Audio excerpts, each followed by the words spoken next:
Head coach Ben Olsen here. Ben, Texas showdown against Austin at home this weekend. How's the team been preparing, and how much are you looking forward to this one? Yeah, any of these derbies are special. I'm a few years into it, so I understand it a little bit more now than I did maybe when I first got here, and the importance of this game to our fans and to the staff and the community. So we're looking forward to it. We want to put our best foot forward. We understand we'll get their best, and hopefully they get our best. And hopefully it's a good game. Hopefully it's entertaining, and most importantly, we need 3 points. We need to start climbing up the standings, and I think we're at a point now where we're starting to understand who we are. And how to get results, and we just got to implement it and have a near perfect game to get the 3 points against a team that really understands, I think, who they are, and they're able to manufacture points this year in a better way than we have. They've been efficient. They've been hard to break down. Not scoring a ton of goals, but they haven't. They've really stayed in games and put themselves in a good position. And so it's a tough team to score against, and they've got some new DP dynamic talents that are helping them out on the other end. So tough match, but again we've had a good week of training. We continue to I think grow on the field and in the classroom, and hopefully we, again, as I said, we can put our best foot forward. So with Lori. Coach, good morning. Good morning. Like you mentioned, Austin has found their form. You're going up against Elotes Bravos, a coach you're familiar with, who's flipped his Austin side to the second place in this table so far, and you're going up against Brandon Vasquez, right? Well, first off, yeah, it's go ahead, finish your question. I'm sorry. A proven striker. What's your message to your defenders this week? Well, they're a different team, right? They've splashed a lot of cash at this team, and so I would argue it's a very different team than last year. So that just says that we have to prepare for some different things, a different coach, and some different profiles. But nothing really different changes as far as the way we prep. We study them, strengths and weaknesses, as I say, every week, and try to give our players as much information possible, but also concern ourselves with us and how we grow and how we're going to take the game to them. So it's a balance. Vasquez is a handful, and he's been fairly efficient, and it's why he's had success in our league. So we'll have to be wary of him all night long, and in particular in the box where he does a lot of his damage. And then just a question, not regarding tomorrow's game, but the transfer window's over. You've got some players coming in, still waiting, and you've got a player traded. Just overall, what would you rate the transfer window for you? Oh, I don't know. You want a letter grade? I'll stay away from grading it. Listen, I think our transfer window, again, we pick up some forward help in Tayasi. Ortiz is finally, I think, hitting American soil today after a long visa process. So that'll be nice to see him and get him on the field and see what he's about and get him acclimated to our group. We've already seen what Linger can do, and he's someone that we believe can help us in the attack, and is going to be again a very, very special player here. And but within that, we're also waiting for some injuries, right? And so it's adding those players that I just spoke about, but also some of these guys, and getting Dwayne Holmes, who is also still pushing to get back, and some of this is slower than we want it to be, and Anali and Quinones. So as we wait for them, it's still about right now incorporating a few guys over the next couple of weeks. So they're well oiled, and then as each one comes in, we'll just keep plugging away, both kind of incorporating them, but also identifying who we are as a group and going. And that balance is going to, as I said, over the next 2 months, bringing a lot of players back into this fold, both transfers and injuries. That'll be a fun process because it'll add tension, it'll add competition, and it's going to, maybe most importantly, add quality. Thank you, Coach. All right, Dustin, go ahead. Hey, man. News today that Amin Bassi signed a new deal before this season with the club. It seems like he's been a lot more engaged this season. A couple goals, assists. How important is he to your offense, especially as you talked about adding the new pieces that you have? Well, I think we've had some tough conversations. Tough. We've had some candid conversations with the expectations of our, what is Amin going to give us on the offensive end? You're 10 in this league. You got to produce. You have to have goals. You have to have assists. And so, I think he's taking that, and it's not always his profile to join the box. And, he's a support player. He's good on the ball, and he's kind of a provider to the provider a lot of times. But we turned the screw on him a little bit to be more involved in and around the box. And he's, I think, answered that challenge, and that's been a good thing to see. I think he should have 3 and he's goals, and got 1 taken away, and he's providing more. So that's a good sign. Now it's about can he sustain that, because it's not that's something we need from him, from a high caliber player. 10 for us, that we need that all the time, and that's his challenge. And just, I know it's been frustrating having Eric in and out, dealing with hamstring injuries. How does he look this week, and how does that kind of change the way you guys are in the back line, especially having Jonathan now there with another veteran? Oh, it's no different than what we've been dealing with since day 1 of the season, and since Mika left, and it was next man up. And whether it's Femi, whether it's Dan, Franco's played some center back, Ethan's played some center back. So that's what it is. We got a rotation of guys that can play there, and whoever's the healthiest and makes sense for the game, we'll play them. Thanks, man. Mm-hmm. All right, Joey, go ahead. Hey, Ben. Austin has one of their center backs, Brendan Hines-Ike, suspended in this game. How do you see that impacting this match? I mean, they'll Cascante maybe comes in, unless they got something else that I don't know of. He's a good player. I don't see that being a huge drop off. I like Hines-Ike. I think he's good. I think he's experienced and poised in his soccer level, and his IQ is really high. But they're deep. I don't feel bad for him.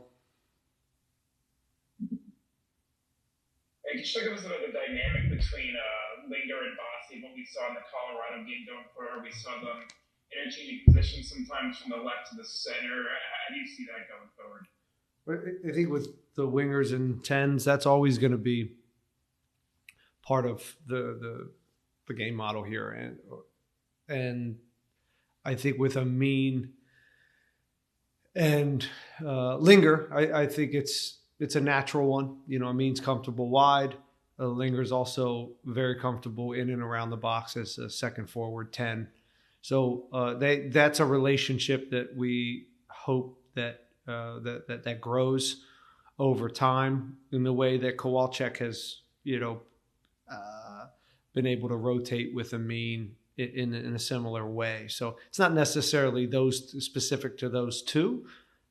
However, they are different. Again, Linger's qualities are a hair different than what Kowalczyk offers, and so they're that relationship. It'll be interesting to see how it grows. Thank you so much, Ben. Mm-hmm. Jesus, go ahead. Hey, Ben.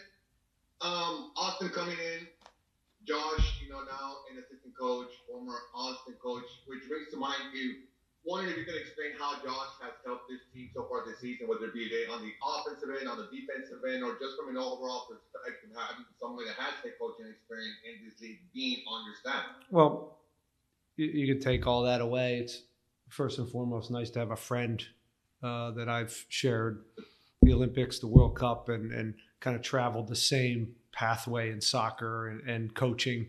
Our lives have been very parallel in that ways. So that brings a level of familiarity, but we're very, very different human beings. We think differently, and I always pride myself on putting people around me that think differently, because we all know, you guys know, I have a lot of faults, and I need to cover those up.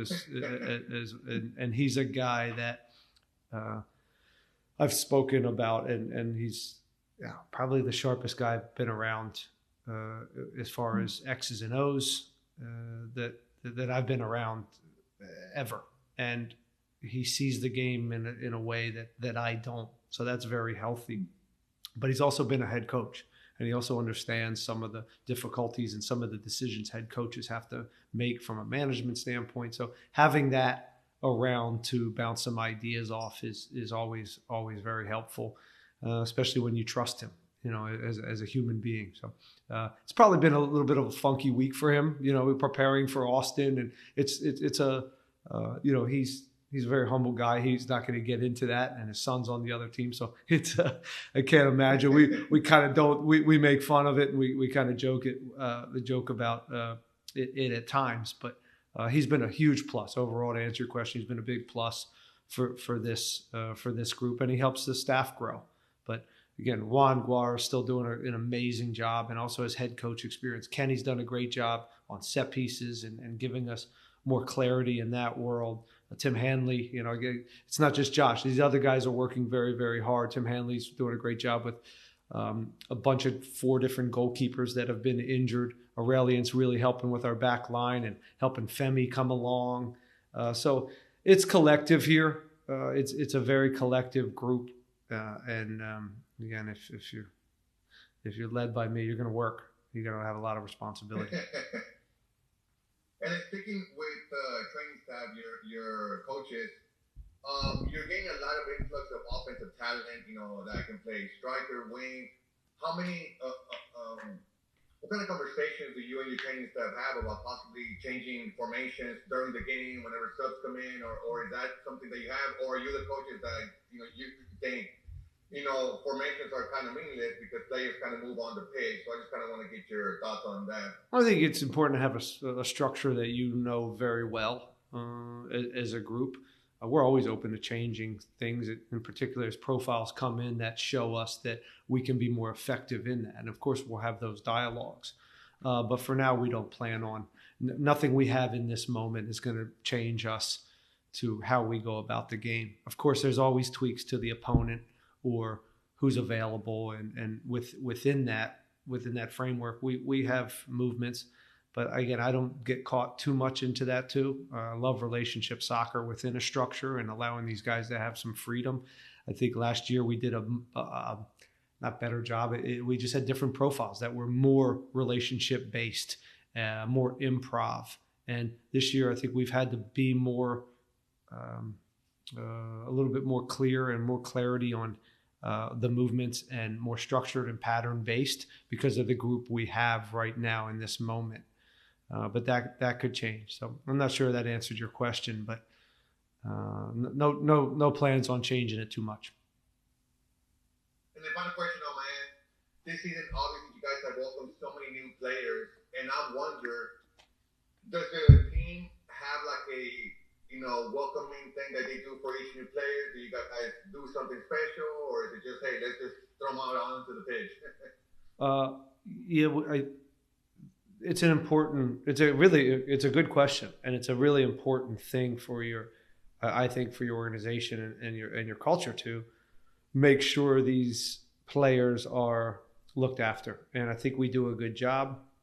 It's also something I'm constantly asking the new guys that have come here and they're here for a week. I'm like, how do we do? How do you feel like, whether it's the hotels, the apartments, your travel, the support, there's so many layers to that, of a kid coming from, Croatia and coming to America, or from Colombia, who's been overseas in Europe and now hitting this, Houston, Texas. There's a lot to that transition, and the easier that is, I think the easier it is for him to transition into the group and have less less stuff on his mind so he can focus on soccer. So we do a good job. Asher and Pat really believe in that. We have specific roles in our club that focus on that. As most clubs have this now, right?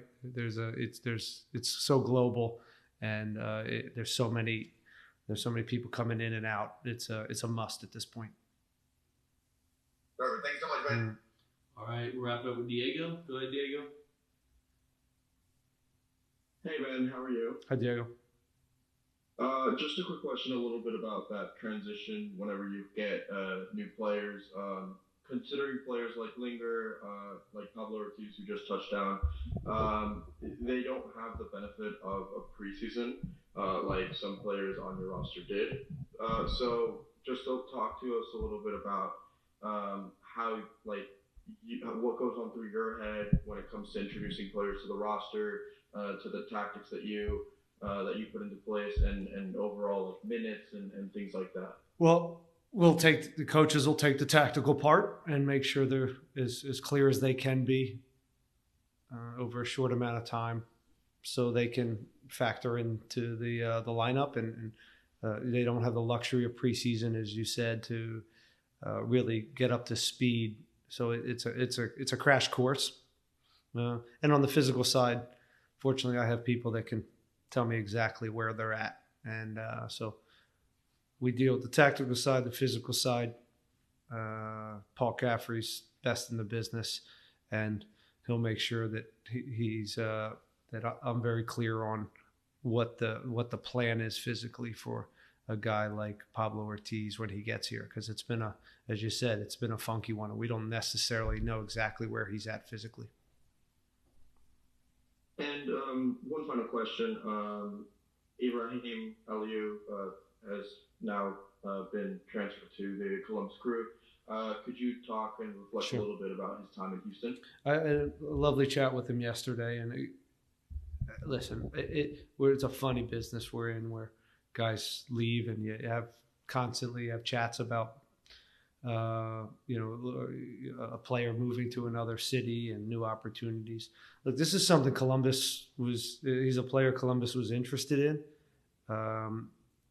I think it's twofold. It's a great opportunity for him, and I think it also helps in our cap and some future potential moves for us in the summer. So I think part of that is that gives you a little bit of insight on it.